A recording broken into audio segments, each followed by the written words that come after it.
தேர்தல் முடிஞ்சது. மே 4ஆம் தேதி ரிசல்ட். நீங்களும் களத்தில் போய் பணியாற்றியிருக்கீங்க. எப்படி சார் இருக்கு? முழுக்க அவங்க பணத்தை மட்டும் தான் நம்பி இருக்கிறாங்க. நீங்கள் 2000 கொடுக்குறேன் 5000 கொடுத்தலாம் சொல்கிறாங்க. நீங்கள் திருச்செந்தூர் கோயிலை சுற்றி அந்த சாக்கடையாக இருக்கும். இன்னைக்கும் நேற்றோ விஜய் கூட போயிருக்கிறாங்க அந்த கோயிலுக்கு. ஆமாம், மகிழ்ச்சியில் கொடைக்கானல் வர போய் அவர் போயிட்டாரு. கொடைக்கானல் எதுக்கு போயிருக்கேன்னா, போன தடவை 2021 எந்த ஹோட்டல் போனாரோ அதே ஹோட்டலுக்கு தான் போயிருக்காரு. இவங்க தான் பக்கத்துல பேசுவாங்க, எல்லாமே பேசுவாங்க. ஆனால் அதற்கான வாய்ப்புகளே கிடையாது. ஆனால் இன்டர்வியூ அங்கே ஒரு கோவில் இருக்குது, அதில் வேண்டுனாக்க அதான் 2021 இவங்க எங்கே போய் ஜெயிச்சுட்டு வந்தாங்களோ அந்த இடத்துக்கு போனாங்க. அதே மாதிரி தான் அவங்க திரும்பவும் வந்து கொண்டு வராங்க பகுத்தறிவு. திமுகவுடைய கோர் ஓட்டு அவங்க கிட்ட தான் இருக்குது. அதில் பெரும்பாலான ஓட்டை விஜய் பிரிக்கவே இல்லை. விஜய் பிரிக்கவே இல்லைன்னா செந்தில்வேலன் இவ்வளோ தூரம் கத்தணுங்கிற அவசியமே கிடையாது. நீங்கள் செந்தில்வேலன் வந்து முழுக்க ஒரு திமுக காரங்க. எவ்வளோ சதவீதம் ஓட்டு தான் விஜய்? நான் எதிர்பார்க்குற 12% 20% ஓட்டு வந்து விஜய் அவருக்கு வரும். அதாவது அது வந்து சீட்டை கன்வெர்ட் ஆகும். அதனால என்டிஏக்கு ஏதாவது இல்லை, படிக்க வச்சது காமராஜருக்கு நீங்கள் ஒரு ரோல் இருக்குதுன்னு சொல்லலாம், எம்ஜிஆர் அவருக்கு ரோல் இருக்குன்னு சொல்லலாம், ஜெயலலிதா அவர்கள் இடஒதுக்கீடு 69% உறுதிப்படுத்துறது அவங்களும் சொல்லலாம். அவங்களுக்கு நீங்கள் சொன்னீங்கன்னா ஒத்துக்கலாம். ஆனால் கருணாநிதியோட சாதனை குடிக்க வச்சது மட்டும் தான் சாதனை. 4ஆம் தேதி என்ன ரிசல்ட் வருங்கிறத நம்ம இப்போவே சொல்லலாம், தைரியமாக சொல்லலாம். கட்டாயம் வந்து தேசிய ஜனநாயக கூட்டணி வந்து கட்டாயம் ஆட்சி அமைக்கும். அதில் கூட்டணி ஆட்சியாங்கிற உறுதியாக சொல்ல முடியாது இப்போதைக்கு. இவங்க சொல்லுவாங்க அண்ணாமலை வந்து பெருசாக வந்து ரோல் ப்ளே பண்ணலாம் சொல்ல முடியாது. ஏன்னா ஒரு உணர்ச்சி முழுமையான ஈடுபாடு இல்லாமலாம் வந்து இங்கே பறந்துலாம் வந்து இங்கே ஒரு மீட்டிங் அட்டன் பண்ணி அங்கே ஒரு மீட்டிங் அட்டன் பண்ணி, அது மாதிரி அது பிஜேபி கேண்டிடேட்டாக இருந்தாலும் சரி, ஏடிஎம்கே இருந்தாலும் சரி, அமமுக இருந்தாலும் சரி, தேசிய ஜனநாயக கூட்டணி ஜெயிக்கணும் அப்படிங்கிறதா வந்து அவருடைய ஒரே எண்ணம். போனாலையும் உதயநிதி அவர் வந்து அந்த எடப்பாடியை போட்டு அவ்வளவுதான், சும்மா பழைய போட்டோ எடுத்து வச்சுக்கிறது, தனிமனித தாக்குதல், அடிமைங்கிற ஒரு வாரம். இவங்க ஒரு பெரிய குத்தடிமை.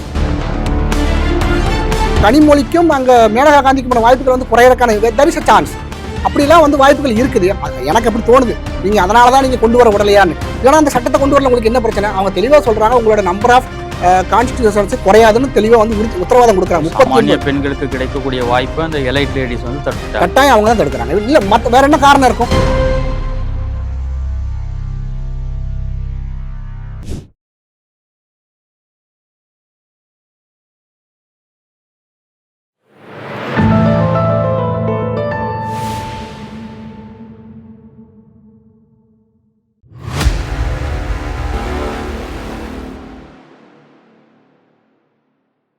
தாமரை டிவி நேயர்களுக்கு வணக்கம். இன்றைய நேர்காணலில் நம்முடன் இணைந்திருக்கும் சிறப்பு விருந்தினர் பாஜகவை சேர்ந்த திரு சிவசங்கர் அவர்கள். சார் வணக்கம். தேர்தல் முடிஞ்சது. மே 4ஆம் தேதி ரிசல்ட். நீங்களும் களத்தில் போய் பணியாற்றியிருக்கீங்க. எப்படி சார் இருக்குது? பாஜகவுக்கு என்டிஏவுக்கான களம் எப்படி இருக்குது? ஒரு பக்கம் டிவிக்கேவும் கடுமையான போட்டியை கொடுப்பாங்கன்றத கருத்து கணிப்புலையும் சொல்கிறாங்க. எப்படி சார் பார்க்க? இல்லை, தேசிய ஜனநாயக கூட்டணிக்கு வந்து ஒரு மிகப்பெரிய ஆதரவு இருக்குது. இப்போ நம்ம வந்து ஃபீல்டில் இறங்கி ஒரு 10-15 நாள் வந்து ஒர்க் பண்ணியிருக்கிறோம். ஒரே ஒரு திருச்செந்தூர் தொகுதியில் ஒரு தொகுதி நான் ஒரு பானை சோற்றுக்கு ஒரு சோறு பதம் அப்படிங்கிற மாதிரி நமக்கு அதை பார்த்தாலே ஒரு தெரியுது. ஏன்னா 25 திருச்செந்தூர் தொகுதி பற்றி நம்ம பேசுகிறோம்னா 25 வருஷமாக எதுவுமே அங்கே நடக்கலை. இப்போ நீங்கள் வெளியே நிறைய பேர் நம்ம கோயிலுக்கு போவோம், சாமி கும்பிடுவோம், திரும்பி வருவோம். அந்த ஊருக்குள்ள அந்த தொகுதிக்குள்ளே போய் நீங்கள் உள்ளே பார்த்துருக்கீங்க அப்படின்னா நிறைய டிஃப்ரென்ஸ் இருக்கும். ஒரு என்ன சொல்கிறது, ஒரு பஸ் ஸ்டாப் இருக்காது, தண்ணி வசதி கிடையாது. அந்த இடங்கள் பார்த்திங்கன்னா நிறைய குளம் நிறைந்த பகுதிகளாக தான் இருக்குது. தூர்வாரினதே கிடையாது. எனக்கு தெரிஞ்ச அவ்வளோ இந்த படர்தாமரை மாதிரி வந்து ஒரு செடி ஃபுல்லாகவே ஆக்கிரமிச்சு தான் இருக்குது. அவன் நீர்நிலைகளை மேம்படுத்தணுங்கிற எந்த எண்ணமும் கிடையாது. அப்போ 25 வருஷம் ஒருத்தருக்கே நீங்கள் திரும்ப வாக்கு கொடுத்து அவர் ஜெயிக்க வச்சு எதுவுமே பண்ணலைங்கிறது வந்து நல்லாவே தெரியுது. இப்போ அதேமாரி இந்த இடம் ஒரு ஓட்டு கேட்க எங்கெல்லாம் உள்ளே நிறைய இடங்கள் அவர் உள்ளே அலோவ் பண்ணவே இல்லை. ஸோ இதிலேருந்து நமக்கு என்ன தெரியுது அப்படின்னா ஒரு மிகப்பெரிய ஆதரவு வந்து, ஏன்னா ஆன்டி இன்கம்பன்சி ஒரு சைடு இருக்குது, இவர் எதுவுமே பண்ணலைங்கிறதும் தெரியுது. அப்போ ஒரு மாற்று கொடுக்கலாம், மக்கள் வந்து ஏன் இவங்களுக்கே கொடுத்து ஒன்றுமே நடக்கலையே, இன்னொரு பகுதிக்கு கொடுக்கலாங்கிற மாதிரி ஒரு எண்ணம் வருது. ஏன்னா எல்லா இடங்களும் போகும்போது வந்து வரவேற்புகளாக இருக்கட்டும், அவங்கள வந்து அவங்க குறைகளை சொல்கிறாங்க. இது வரைக்கும் எங்களுக்கு அந்த 5 வருஷத்தில் எதுவுமே நடக்கவே இல்லை. அந்த வேட்பாளர் என்ன சொல்கிறாரு, நான் வந்து அவங்களுக்கு வந்து பயணிகள் நிலர் கூட ஏசியோடு கட்டித்தரேன் அப்படிங்கிறாரு. நான் வந்து செய்யறதுக்கு ஒரு ஆள் தயாராக இருக்கிறாரு. நீங்கள் வந்து அதை மாதிரி ஆள் தேர்ந்தெடுக்கிற விட்டுட்டு வந்து நீங்கள் ஒரே ஆளுக்கே திரும்ப நீங்கள் கொடுத்ததுனால ஏதாவது ஒரு யூஸ் இருக்குன்னு பார்த்தா எந்த யூஸுமே கிடையாது. வெறும் பணம் பலத்தால் மட்டும்தான் வந்து பண்ணியிருக்கிறாங்க. அங்கே ஒரு 10-15 நாள் இருந்தாலும் எந்த இடங்கள்லையுமே வந்து அவங்க வந்து ஒரு கிராமமாக போய் பிரச்சாரம் பண்ண மாதிரி திமுக நான் வந்து பார்த்ததே இல்லை. இப்போ நம்ம எப்படின்னா ஃபார் எக்ஸாம்பிள் நம்ம எந்த இடத்துல பிரச்சாரம் பண்ணாலும் அதே நேரங்களில் பிரச்சாரம் பண்ணுற இன்னொரு வேட்பாளராக இருக்கட்டும், யாரோ ஒருத்தர் பார்க்கணும், எங்கேயா ஒரு இடத்துல நடக்கும். எனக்கு தெரிஞ்ச ஒரு 10-15 நாள் எங்கேயுமே நடக்கவே இல்லை. முழுக்க அவங்க பணத்தை மட்டும் தான் நம்பி இருக்கிறாங்க. நீங்கள் 2000 கொடுக்குறேன் 5000 கொடுத்தலாம் சொல்கிறாங்க. நீங்கள் திருச்செந்தூர் கோயிலை சுற்றி அந்த சாக்கடையாக இருக்கும். இன்னைக்கும் நேற்றோ விஜய் கூட போயிருக்கிறாங்க அந்த கோயிலுக்கு. ஆமாம், போயிருக்கிறாரு. அப்போ நீங்கள் அந்த இடங்களை சுற்றி அந்த கோயிலை சுற்றி பார்த்தீங்கன்னா அவ்வளோ கன்றாவியாக இருக்குது. பாதாள சாக்கடை என்ன திட்டம், அதை வந்து சின்னதாக பைப் போட்டேன் பெரியதாக பைப் போட்டேன்னா ஏங்க 5 தடவை 5 வருஷம் கிடையாது, 5 தடவை நீங்கள் தாங்க இருந்திருக்கிறீங்க. இல்லை இது வந்து கோர்ட்டுக்கே கேஸாக போயிருக்கு. அந்த சாக்கடைகள்லாம் போயிட்டு அந்த கடல்லே கலக்கிறாங்க. இல்லை அதான் சொல்கிறேன், அவர் காரணம் கேட்டால் என்ன காரணத்துக்கு எங்களால் சரி செய்ய முடியலன்னா சின்ன பைப்பாக போட்டாங்கிறாங்க. சின்ன பைப் போட நீ தானே அப்படின்னா நீங்கள் தானே செஞ்சுருக்கிறீங்க, வேறு யாரையுமே செய்யவே இல்லை. 25 வருஷம் ஒரே ஆள் தானே இருக்கிறீங்க. அதாவது இதுக்கு முந்தின ஒரு கவர்மெண்ட் வந்து ஒரு ஏடிஎம் வேறு ஏதோ கவர்மெண்ட் இருந்து ஒரு எம்எல்ஏ இருந்து அவங்க சின்னதாக போட்டாங்க, அதை சரி செய்ய முடியல, நாங்கள் வந்து மாற்றி அமைக்கணும்னு சொன்னால் பரவாயில்ல. 5 தடவை நீங்கள் தானே இருந்திருக்கிறீங்க அப்படின்னா அப்போ 5 தடவை நீங்கள் என்ன பண்ணுவீங்க அப்படின்னா ஒன்றுமே பண்ணவே இல்லை. இருந்த இடத்துல இருந்து பேட்டி கொடுக்குறது, கோடியாக பணம் சம்பாதிக்கிறது, கட்ட பஞ்சாயத்து பண்ணுறது, இதை தான் நீங்கள் பண்ணி வச்சிருக்கீங்க. இதை நான் சொல்லலை. நீங்கள் அந்த பகுதியில் நீங்கள் எலெக்ஷன் ஒர்க்காக யார் ஒர்க் பண்ணியிருந்தாலும் நீங்கள் நேரடியாக பண்ணாலும் தெரியும். ஒவ்வொரு கிராமத்துலேயுமே இப்போ நம்ம வாக்கு கேட்டு போகும்போது அந்த பகுதியில் இருக்க மக்கள் என்னென்ன குறைகள்னா இதில் எதுவுமே செய்யவே இல்லை, எங்களுக்கு எதுவுமே நடக்கவே இல்லை அப்படிங்கிறத நம்ம பார்க்கும்போது ஆட்டோமேட்டிக்காக ஒரு சேஞ்சஸ் வரும். ஏன்னா அதை மீறி இவங்க ஒரு 5000 ருபீஸ் கொடுத்தாங்கலாம் கேள்விப்படுறோம். ஏன்னா இவங்ககிட்ட இருக்கிற ஒரே ஒரு பலம் வந்து பணபலம் மட்டும்தான்.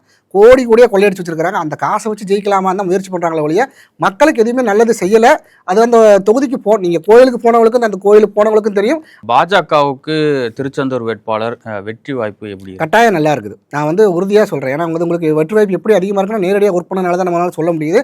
ஏன்னா அவங்களோட குறைகளை வந்து மக்கள் சொல்லும்போது எங்களுக்கு இது செஞ்சு கொடுங்க, இது வரைக்கும் எதுவுமே செய்யலைன்னு தான் சொல்கிறாங்க. 25 வருஷம் செய்யலை, இதுக்கப்புறம் நீங்கள் இதுக்கப்புறம் வர்றவங்களால செய்யணும்னு கேட்கும்போது ஒரு மிகப்பெரிய ஒரு சப்போர்ட் இருக்குது அதில். அந்த இடத்துல வந்து நம்ம இந்த தடவை நம்ம நிறைய எதிர்பார்க்கலாம். ஆனால் இதையும் மீறி அவங்க காசு கொடுத்துருக்குறாங்க. அந்த காசு கொடுத்தாலும் அது வந்து வேலை செய்யாது. இந்த தடவை மக்கள் காசு வாங்கினாங்களா இல்லையான்னு நமக்கு தெரியாது. ஆனால் அவங்க வந்து டிஎம்கே ஓட்டு போட தயாராக இல்லை. தேர்தலில் பெரும்பாலான இடங்கள் வெளிப்படையாகவே வந்து பணப்பட்டுவாடா நடந்திருந்தது. பாஜக முன்னாள் மாநில தலைவர் அண்ணாமலை அவர்களும் தன்னுடைய அதிருப்தியை வெளிப்படுத்தியிருந்தார். தேர்தல் ஆணையம் இன்னும் சிறப்பாக செயல்பட்டுருக்கணும்னு சொல்லிட்டு. எப்படி சார் இல்லை, தேர்தல் ஆணையம் ஏற்பாடுகள் நீங்கள் சரியாக செஞ்சிருந்தாங்கன்னா கரெக்டாக செஞ்சிருந்தாங்க. ஏற்பாடுகள்லாம் அந்த எலெக்ஷன் பிரச்சனை இல்லாமல் நடத்துறதுக்கு எங்கேயுமே பெரிய லெவலில் வந்து உங்களுக்கு ஒரு பிரச்சனைகளோ கலவரங்களோ அப்படிலாம் கிடையாது. ஆனால் இந்த பணப்பட்டுப்பாட விஷயத்தில் வந்து கட்டாயம் காசு கொடுத்துருக்காங்கன்னா நிறைய பேர் கொடுத்துருக்காங்க. அதிகாரிகள் லெவலில் கட்டாயம் வந்து காசு வந்து விளையாடி இருக்குன்னு தான் சொல்ல முடியும். ஏன்னா இது எப்படி சொல்ல வரேன்னா ஒரு சில இடங்களில் வந்து எங்களுக்கு எங்கள் தெருவுக்கு காசு கொடுக்கலன்னு ஸ்ட்ரைக் பண்ணுறாங்க.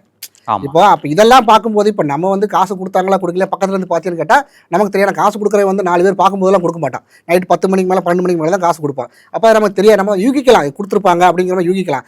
ஆனால் ஒரு பகுதியான மக்கள் வந்து ரோட்டில் வந்து உட்காந்து போராடுறாங்க, எங்கள் தெருவுக்கு காசு வரல அப்படிங்கிற. இது எதை காட்டுது அப்படின்னா அந்த மக்கள் வந்து எந்த கட்சியுமே சாராதவங்கள தான் இருப்பாங்க. கட்டாயம் அவங்களை யாரோ ஒரு குறிப்பிட்ட கட்சியினர் வந்து நீங்கள் போய் ஸ்ட்ரைக் பண்ணுங்கலாம் சொல்ல மாட்டாங்க. ஸோ அப்போ அந்த இடங்களில் வந்து பணம் கொடுத்துருக்குறாங்க அப்படிங்கிறது நமக்கு பட்ட பரிவர்த்தனமாகவே தெரியுது. ஸோ அந்த இடங்களில் தேர்தல் அதிகாரிகள் என்ன செஞ்சுட்டு இருந்தாங்க அது ஒரு கேள்விக்குரியாது.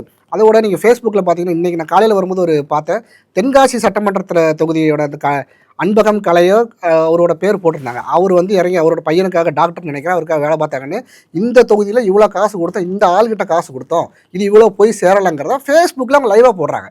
அப்போ இதெல்லாம் நீங்கள் பார்த்துட்டு இருக்கிற கட்டாயம் வந்து நிறைய பேர் பார்ப்பாங்க. நம்மளே பார்க்குறோம் அப்படின்னா வந்து அது வந்து ஒரு திமுக காரங்களும் பார்ப்பாங்க, மற்ற எல்லா கட்சிக்காரங்களும் பார்ப்பாங்க. ஓப்பனாக சொல்கிறாங்க. அவர் சிஆர் கவிதா நினைக்கிறேன் அந்த ஐடியோட நேம் நினைக்கிறேன். அவங்க கிளியராக மென்ஷன் பண்ணுறாங்க, இந்த காசை நான் இவர்கிட்ட கொடுத்தேன், இந்த காசை இவர் வாங்கி ஆட்டை போட்டார், இவர் கீழே வரைக்கும் பாதி கொடுத்தாரு பாதி கொடுக்கலன்னா அந்த ஃபேஸ்புக்கில் அந்த கண்டென்ட் இருக்குது.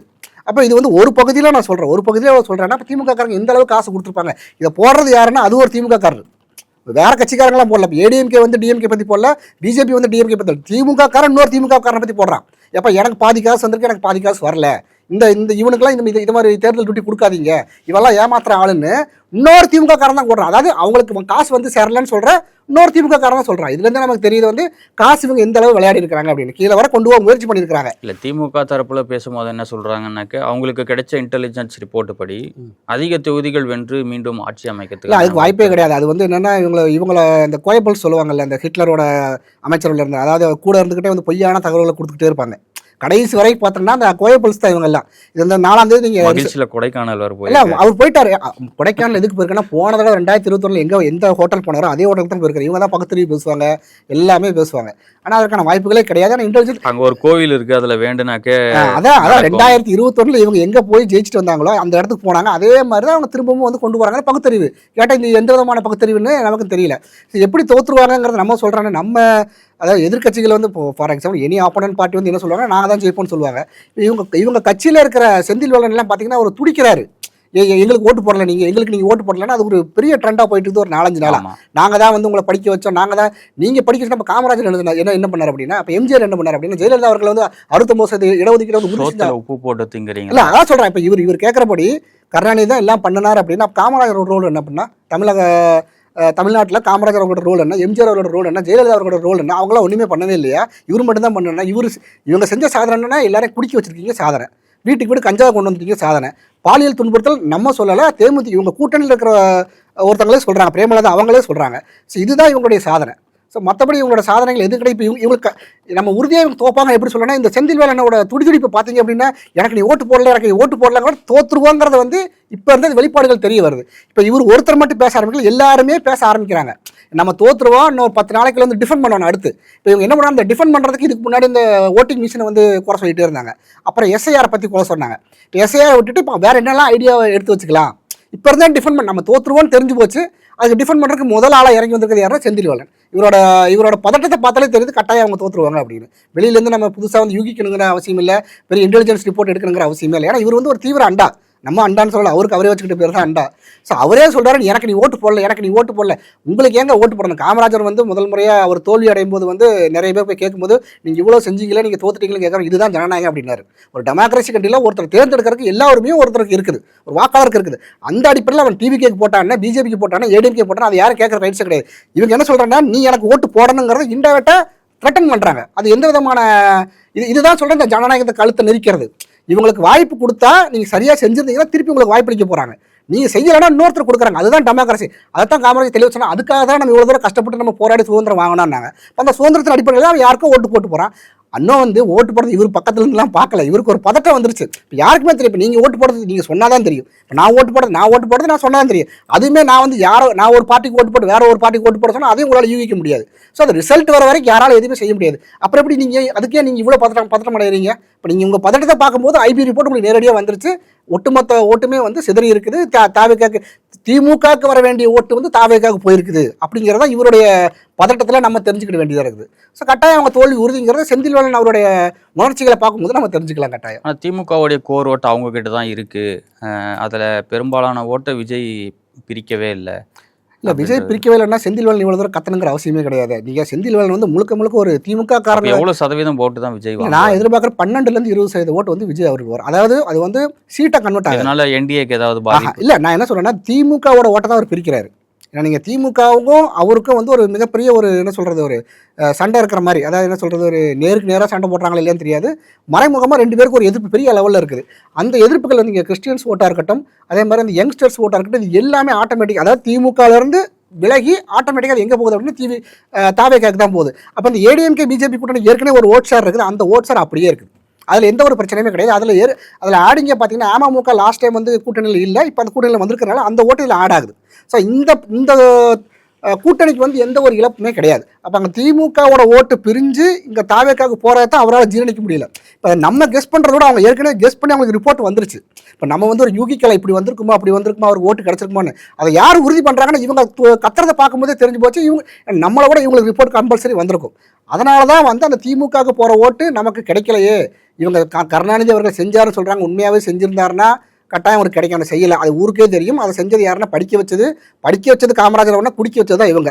படிக்க வச்சது காமராஜருக்கு நீங்கள் ஒரு ரோல் இருக்குதுன்னு சொல்லலாம், எம்ஜிஆர் அவருக்கு ரோல் இருக்குன்னு சொல்லலாம், ஜெயலலிதா அவர்கள் இடஒதுக்கீடு 69% உறுதிப்படுத்துறது அவங்களும் சொல்லலாம். அவங்களுக்கு நீங்கள் சொன்னீங்கன்னா ஒத்துக்கலாம். ஆனால் கருணாநிதியோட சாதனைனா குடிக்க வச்சது மட்டும் தான் சாதனை. அது எல்லா ஊருக்குமே தெரியும். நீங்கள் தெரு திறந்து வச்சுருக்கிறீங்க.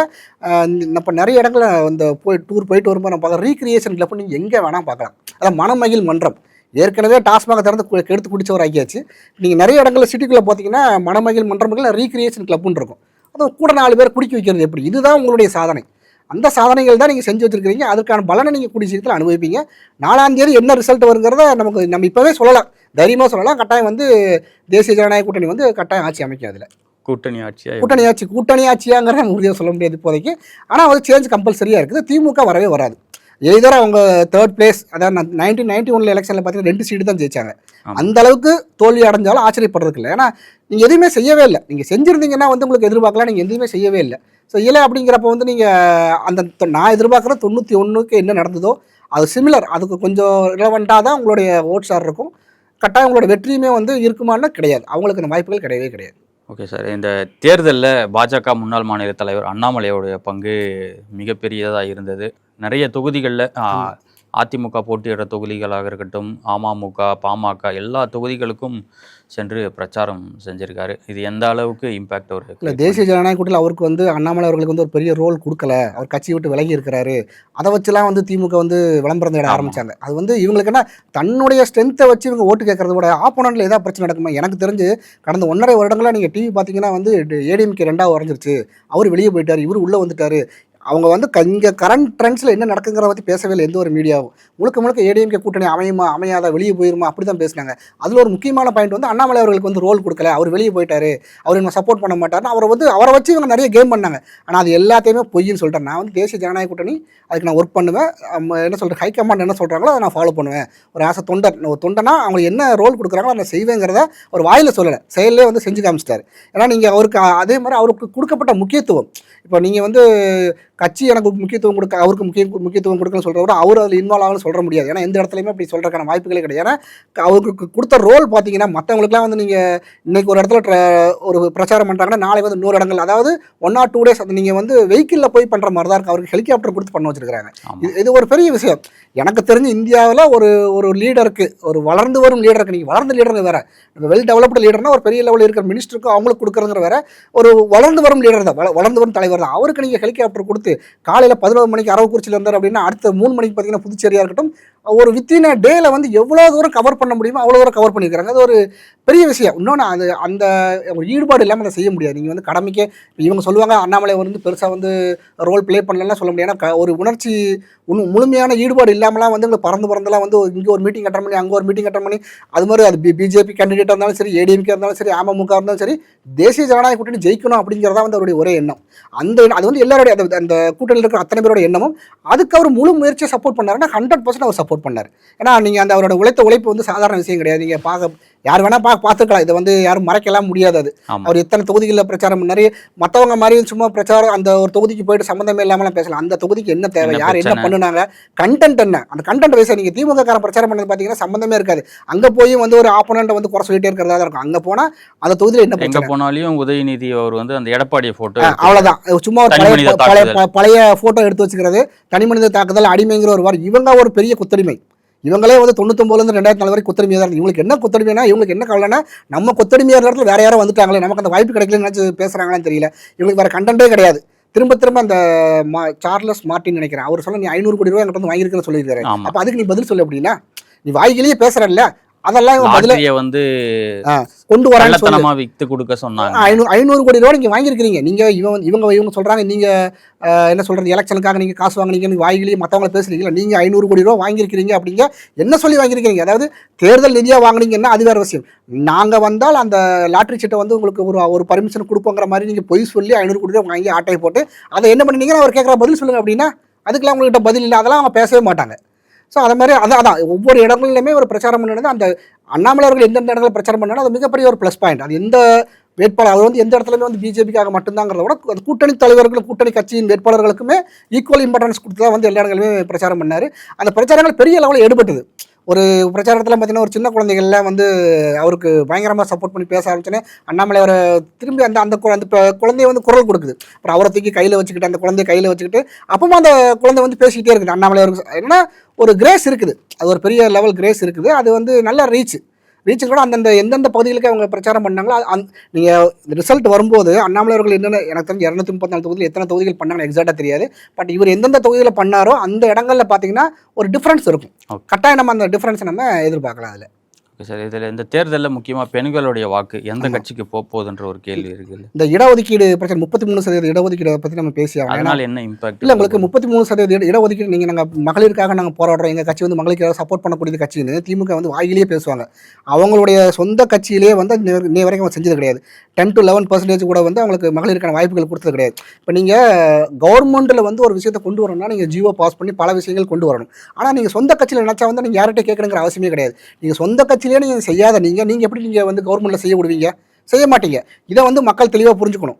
அதைத்தான் நான் சொல்ல வரேன். ஏன்னா இவங்க நினச்சிருந்தா எத்தனையோ மாவட்ட செயலர்கள் வந்து லேடிஸ் நீங்கள் கொடுத்துருக்கலாம், இது வரைக்கும் நீங்கள் கொடுத்தது கிடையாது. நீங்கள் தான் சொல்கிறீங்க மகளிருக்காகவும் வந்து தாழ்த்தப்பட்ட மக்களுக்காக நாங்கள் தான் போராட்டம். அதை நீங்கள் உங்களுடைய கட்சியில் நீங்கள் முதல்ல காமிங்க. ஏன்னா உங்களுடைய கட்சியில் நீங்கள் வந்து ஒரு விஷயத்தை நீங்கள் கொண்டு வர நீங்கள் யார்கிட்ட பர்மிஷன் கேட்கணுங்கிற அவசியமே கிடையாது. அதை ஏன் நீங்கள் செய்யறது இல்லைங்கிறதா நான் சொல்ல வரேன். ஸோ அப்படி இருக்கும்போது 33% இடஒதுக்கீடு வந்து பிரதமர் வந்து கொண்டு வரணும்னு முயற்சி, இதை வந்து ஏற்கனவே 2 to 3 times கொண்டு வந்தோம், அது கொண்டு வர முடியல. ஜீவன் மட்டும் தான் பெண் மாவட்ட செயலாளர். அதான் சொல்கிறேன், நீங்கள் தான் வாயிலேயே பேசுகிறீங்க நாங்கள் வந்து பெண்களுக்காக வந்து பயங்கரமாக சப்போர்ட் பண்ணுறோம், நீங்கள் அந்த வாய்ப்புகளை கொடுங்க அப்படின்னா உங்கள் கட்சியில் நீங்கள் கொடுங்க. நான் என்ன சொல்கிறேன்னா உங்கள் கட்சியில் கொடுக்குறக்கு ஸ்டாலின் அவர் சொன்னால் போதும், வேறு யாரும் சொல்லணுங்கிற அவசியம்லாம் கிடையாது. ஆனால் கவர்மெண்ட்டில் அப்படி நம்ம கொண்டு வர முடியாது. முறைப்படி நீங்கள் சட்டமன்றத்திலையோ நாடாளுமன்றத்திலையோ அந்த லாவை பாஸ் பண்ணி மெஜாரிட்டி காமிச்சதுக்கப்புறம் தான் கொண்டு வர முடியும். நீங்கள் வந்து உங்கள் கட்சியிலே நீங்கள் செய்ய முடியலங்கிறதுனா என்ன காரணம் சொன்னால் இவங்க வெறும் வாய் பேச்சு மட்டும்தான், இவங்க வந்து செய்ய விட மாட்டாங்கிறதா நான் என்னுடைய கருத்து. ஆராசா ஒரு மேடையில் பதிவு பண்ணுறாரு, நாடாளுமன்றத்தில் அமித்ஷா வந்து கெஞ்சினாரு 1 மணி நேரத்துக்கு டைம் கொடுங்க, நான் இதை இல்லை அதாவது அவர் கெஞ்சினார். இவங்க வந்து வாய் வார்த்தையில் பேசுகிறத வந்து பெரிய கில்லாடிகள். அவங்க வந்து என்ன அதே ஆண்டிமுத்துராசா நீங்கள் வந்து தேர்தல் எங்கேயுமே நீங்கள் அவர் விடவே இல்லை, அவர் பேசவே விடவே இல்லை. நீங்கள் நிறைய இடங்களில் வந்து இதுக்கு முன்னாடிலாம் பார்த்தீங்கன்னா ஆண்டிமுத்துராசா இருக்கட்டும், இந்த ராஜீவ்காந்தி இருக்கட்டும், இவங்கலாம் வந்து மேடைக்கு மேடை பேசக்கூடிய கூட இந்த 2 பேரும் நீங்கள் பார்த்தீங்கன்னா இந்த எலெக்ஷனில் நீங்கள் எங்கேயுமே பார்த்துருக்க மாட்டீங்க. 2 பேரும் இதுக்கு உள்ள வச்சிருக்காங்க. இவர் வெளியான ஆடியோஸ் அதுதான் அவங்களுடைய காரணம். ஸோ ஆண்டிமுத்துராசா பெருசாக எடுத்துக்கணுங்கிற அவசியம் கிடையாது. அப்படி பெருசாக எடுத்துக்கிட்டோம்னா அவர் பேசின பேச்சுக்கெல்லாம் வந்து இவங்க பதில் சொல்லணும். அவர் யாருமே வாய் திறக்கவே இல்லை. ஸோ இந்த 33% இடஒதுக்கீடு பற்றி நம்ம பேசணும் அப்படின்னா இதை கொண்டு வரக்கூடாதுங்கிறதுல வந்து நீங்கள் ரொம்ப தெளிவாக இருக்கிறது யாருன்னு பார்த்தீங்கன்னா ஆப்போனன்ட்ஸ் தான். ஏன்னா நீங்கள் ராகுல் காந்தியாக இருக்கட்டும், அவருக்கு அடுத்து வந்து மேனகா காந்தி இருக்கிறாங்க. இங்கே கருணாநிதி குடும்பத்தில் வந்து நீங்கள் கனிமொழி அவர்களுக்கு ஒரு வாய்ப்பு கொடுக்கணும். இந்த 2 பேரை தவிர, அதாவது ஒரு குறிப்பிட்ட சதவீதத்துக்கு மேலே வேறு யாருமே பெண்கள் வரக்கூடாது. நீங்கள் அப்படி நீங்கள் அலோவ் பண்ணுறதா இருந்தால் நீங்கள் 33% நீங்கள் 33% நீங்கள் கொண்டு வந்துட்டீங்க அப்படின்னா 133 பேரை நீங்கள் ஐடென்டிஃபை பண்ணியே ஆகணும். கட்டாயம் வந்து அந்த வாய்ப்புகள் வரும். அப்போ இங்கே கனிமொழிக்கும் அங்கே மேனகா காந்திக்குமான வாய்ப்புகள் வந்து குறையறதுக்கான தெர் இஸ் அ சான்ஸ். அப்படிலாம் வந்து வாய்ப்புகள் இருக்குது. எனக்கு அப்படி தோணுது. நீங்கள் அதனால தான் நீங்கள் கொண்டு வர விடலையான்னு. இல்லைனா அந்த சட்டத்தை கொண்டு வரல உங்களுக்கு என்ன பிரச்சனை? அவங்க தெளிவாக சொல்கிறாங்க உங்களோட நம்பர் ஆஃப் கான்ஸ்டிடியூஷன்ஸ் குறையாதுன்னு தெளிவாக வந்து உத்தரவாதம் கொடுக்குறாங்க. சாமானிய பெண்களுக்கு கிடைக்கக்கூடிய வாய்ப்பு அந்த எலைட் லேடிஸ் வந்து தடுத்துட்டாங்க. கட்டாயம் அவங்க தான் தடுக்கிறாங்க. இல்லை மற்ற வேறு என்ன காரணம் இருக்கும்? இப்போ நீங்கள் ஏற்கனவே உங்கள் கட்சியில் வந்து நீங்கள் 100க்கு 50 வேண்டாங்க, 30% பேருக்கு நீங்கள் பெண்களுக்கு எங்கேயாவது காங்கிரஸ்லையோ நீங்கள் திமுகலையோ வாய்ப்பு கொடுத்துருக்காங்க நீங்கள் சொல்லுங்கள் பார்ப்போம். 2 கட்சி கொடுத்ததே கிடையாது. நான் அதைத்தான் திரும்ப நான் ஏன் சொல்கிறேன், இந்த வாய்ப்புகளை நீங்கள் கட்சிக்குள்ளே கொடுக்கறதுக்கு யாருடைய அனுமதியுமே தேவையே இல்லை. யாருடைய அனுமதி தேவையே இல்லாத ஒரு விஷயத்தையே நீங்கள் செய்யறதுக்கு தயாராக இல்லாத பொழுது நீங்கள் எப்படி இந்த ஜீவோ பாஸ் பண்ணி இதை சட்டமாக கொண்டு வந்துட்டால் நீங்கள் கம்பல்சரி செஞ்சு தானே ஆகணும். அது உங்களால் மறுக்க முடியாது. இல்லை அப்போ நீங்கள் கனிமொழி அவர்கள் கனிமொழி மாதிரி இன்னொரு 30 லேடிஸ் வர்றாங்க அப்படின்னா அதில் இவங்களோட பிரைட்டாக யாராக வந்து அவங்களுக்கு வாய்ப்பு போயிரும்ல. அப்போ இவங்களோட அந்த எலைட் பீப்புளுக்கான வாய்ப்புகள் வந்து குறைஞ்சி விட ஆட்டோமேட்டிக்காக, எதர் நேரடியாகவோ டைரக்டாக இன்டைரக்ட்லி. இங்கே வந்து மேனகா காந்தி இருக்காங்க, ஒவ்வொரு கட்சி மம்தா பானர்ஜி கட்சியில் ஒரு அண்ணன் பையன் இருக்கிறாங்க, அவங்க ஃபேமிலியில் ஒருத்தங்க இருக்கிறாங்க. இந்த மாதிரி ஒவ்வொரு கட்சியிலும் பார்த்தீங்கன்னா எலைட் குரூப்னு ஒன்று இருக்குது. அந்த குரூப் மட்டும்தான் வரணும். இப்போ நீங்கள் தூத்துக்குடி தொகுதி எடுத்தீங்கன்னா கீதா ஜீவன், அவங்கள தவிர வேறு யாரும் வந்துடக்கூடாது. ஸோ இவங்களுக்கெல்லாம் பாதிப்பு வரும்னு இன்டைரக்டாக அவங்க தடுக்கிறீங்க. இவங்க நினச்சது தடுத்தால் நமக்கு அதாவது 33% இடஒதுக்கீடு ஏதோ ஒரு என்னெல்லாமோ காரணம் சொல்கிறாங்க. அதே மாதிரி தெளிவாக அமித்ஷா அவர்கள் சொல்கிறாங்க 39 டோட்டல் நம்பர் ஆஃப் அந்த கான்ஸ்டியூஷன் மினிமம் 10, அதாவது இன்க்ரீஸ் தான் ஆகுங்கிற அவங்க தெளிவாக வந்து ரிட்டர்ன்லேயே கொடுக்க தயாராகிறாங்க. அதுக்கப்புறம் உங்களுக்கு என்ன பிரச்சனை? அதுக்கப்புறம் நீங்கள் அதை கொண்டு வரக்கூடாதுன்னு தடுக்கிறீங்க, நீங்கள் வேணும்னு தான் தடுக்கிறீங்க. இவங்க நினச்சது நம்ம வந்து ஏதோ நாங்கள் போராடி ஒரு பெரிய சட்டத்தை நாங்கள் தடுத்துட்டோம். நீங்கள் அது வந்து மிகப்பெரிய மைனஸ் அமைஞ்சது யாருன்னு பார்த்தீங்கன்னா திமுகவுக்கு தான். ஏன்னா மக்கள் தெளிவாக புரிஞ்சுக்கிறாங்க. நீங்கள் 100க்கு 33% கொடுக்குறக்கு ஒரு கவர்மெண்ட் தயாராக இருக்கும்போது நீங்கள் வேண்டாம் நீங்கள் சொல்கிறீங்க அப்படின்னா அது என்ன காரணம்? அப்போ உங்கள் மட்டத்தில் இருக்கிறவங்க, உங்கள் எலைட் ஃபேமிலி கட்சியில் இருக்கிறவங்க, நீங்கள் விருப்பப்படுறவங்க மட்டும்தான் வரணும் அப்படிங்கிற மாதிரி தான் இருக்குது. இன்னொரு தமிழச்சி தங்கப்பாண்டின்னு நினைக்கிறேன், அதெல்லாம் வந்து மேக்கப் போட்டு ஊர் சுற்றிட்டே இருக்கும். இப்போ இவங்கெல்லாம் யாருன்னு பார்க்குறீங்கன்னா எலைட் ஃபேமிலி.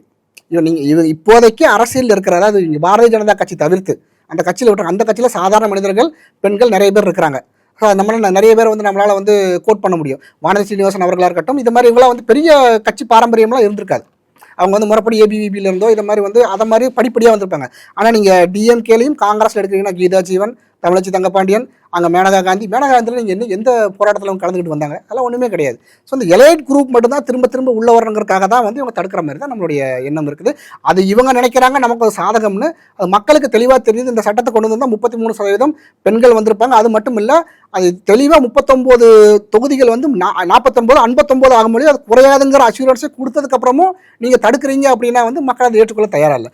படித்த மக்கள் வந்து கட்டாயம் வந்து இதை புரிஞ்சிருப்பாங்க, புரிஞ்சுட்டு தான் ஓட்டு போட்டிருப்பாங்க. அதோட ரிசல்ட் நம்ம 4ஆம் தேதி நம்ம பார்க்கலாம். அதில் கட்டாயம்.